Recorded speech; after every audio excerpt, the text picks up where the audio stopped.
Hello guys, this is Richard Bridge TV and welcome back to my channel. As we full start na devotion guys, I'd like to shout out the following person our channel na napunta rito at nag-join sa devotion. Shout out ng God to Kasami, Michael Aburita, Jens TV, Prince and Dog, Ben Lawrence Chonko, Francis Laiko, Heart Consalan, Connie Black, SSC TV of Korea, and Heaven's Hope TV of Korea, to Juan Anthony Balmoria, to Rian Cedric Brisaga, and to Mystified. Shout out na sa mga hindi nakisabay na manood sa devotional, but still napunta pa rin dito para manood at makinig sa devotional. God bless us all, guys.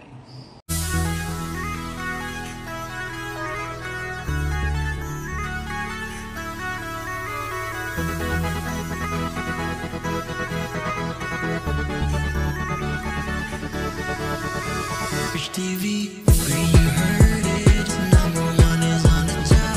Good advice, they'll never stop. Rich TV, where you heard it, number one is on the top.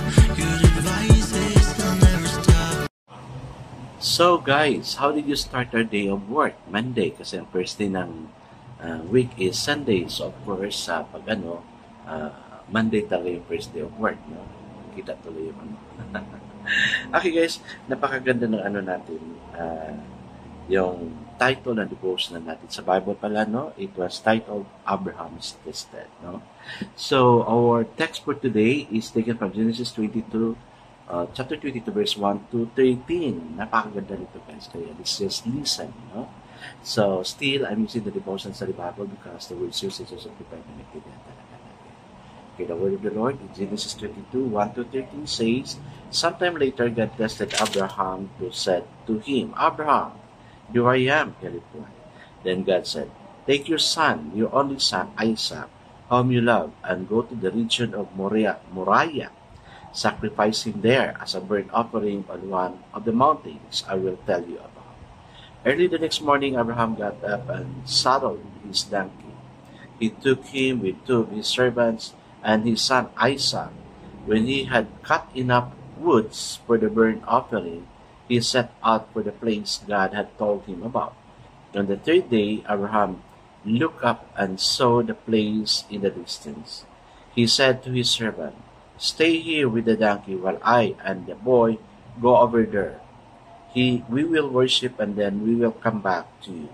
Abraham took the wood for the burnt offering and placed it on his son Isaac, and he himself carried the fire and the knife. As the two of them went on together, Isaac spoke up and said to his father Abraham, Father. Yes, my son, Abraham replied. The fire and the wood are here, Isaac said, but where is the lamb for the burnt offering? Abraham answered, God himself will provide the lamb for the burnt offering, my son. And the two of them went on together. When they reached the place God had told him about, Abraham built an altar there and arranged the wood on it. He bound his son Isaac and laid him on the altar on top of the wood. Then he reached out his hand and took the knife to slay his son. But the angel of the Lord called out to him from heaven, Abraham, Abraham, here I am, he replied. Do not lay a hand on the boy, he said. Do not do anything to him. Now I know that you fear God, because you have not withheld from me your son, your only son. So 13 ba yun? Yes, last verse. Abraham looked up, and there in a thicket he saw a ram caught by its horn. He went over and took the ram and sacrificed it as a burnt offering instead of his son. Grabe, no? Napaka-powerful ng words na yan, guys. Kaya, although pabalik-balik siya, pero we can get something out of it. Okay, let's now pray. Father God, Abraham's faith was tested. Same with us, oh God. Many times we were tested, Lord God, but yet you solved it also, Lord God. Lord, teach us to have a heart like Abraham, an obedient person. And even to Isaac, Lord God, who just followed the command of his father, Lord God. Though he's about to be slain, but yet still, at the end, he is still obedient. Lord, thank you for their sensitivity of listening unto you. That the time they hear your voice, Lord God, they stop doing so, Lord God. and that you have given them the promise, O Lord God, that test, O Lord God, that passes on even up to this time, O Lord God. Teach us to be obedient unto you, O Lord God. Amen and amen. So the focus verse for this evening, guys, is found in Genesis chapter 22, verse 8, that it says, Abraham said, God will provide for himself the lamb for the burnt offering, my son. So the two of them walk on together.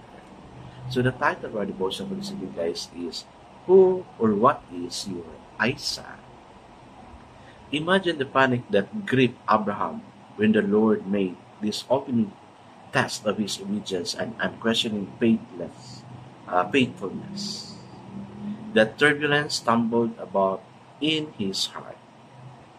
What was God doing?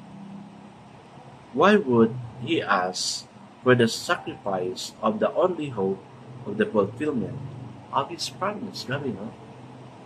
Ikaw kaya, mapalo mo kaya ito? Napakasakit sa side ni Abraham. No? Okay, listen to the imploring love of Isaac. He trusted his fathers implicitly. His question, behold the fire and the wood, but where is the lamb for the burnt offering? Must have cut Abraham to the core. He ached with pain in his heart, too great to bear, as he bound his son. Envision it. It was just as Abraham was about to thrust the sharp blade into his beloved son's chest that the Lord intervened. Abraham, Abraham. The commanding voice from heaven so shattered and shocked Abraham that he dropped the knife. Then he saw the ram the Lord had provided for the sacrifice. When did God put Abraham? Why did God put Abraham through it? It was because he wanted Abraham, not Isaac. Grabe na? Ikaw kaya, yung anak mo, gawing ganyan, siguro kabado ka kasi it was the Lord who asked of it. No? Pero nakikita mo na ba, napakasakit na gumawa ka pa ng altar, no? Na ready na yung mga panggatong, ilagay mo na yung anak mo sa itaas ng altar para sunugin, patayin mo na bago sunugin. No? Ikaw kaya, hindi kaya sasakit yung dibdib mo na, Lord, magiging kriminal ako dahil lang sa ginagawa kong ito. No? Pero, kaya, let's really be very sensitive kung sino sumasabi sa atin. Abraham was so sensitive na rinig niya si Lord kung ano talaga yung dapat gawin. Napakasakit talaga, no? Imagine, yung anak mo, nasa harapan mo, papatayin mo na, no? Para lang i-offer kay Lord. But praise God for the sensitivity of Abraham. Kaya, si Abraham, naging father of many nations. Kasi, he is obedient to God. Well, Abraham is not right. Nagkasala siya. Dininay niya na si Sarah yung asawa niya because of family sins of food. Abraham is not perfect. Pero yung obedience na talaga ni Abraham na malaking puntos na nakita ni Lord para sa kanila. Tayo guys, ano kaya yun? Ano yung Isaac na sa atin? Ako, meron ba? Parang wala. Hindi ko naman yung mga material things ko kasi alam ko, passing na yung material things ko. Meron ba? Ikaw, meron ba? Kaya let's evaluate. Let's offer it to God so God will multiply what we have. I guess let's not pray. Father God, our Isaac is not ours until surrendered to you, O God. Amen. Yes, guys, that's true. Our Isaac is not ours until such time na surrender natin sa Kanya. God bless us always because I know that Charlie blesses them in this metric. This is again Richard TV. Kita-kita tayo dito sa muli. Paalam!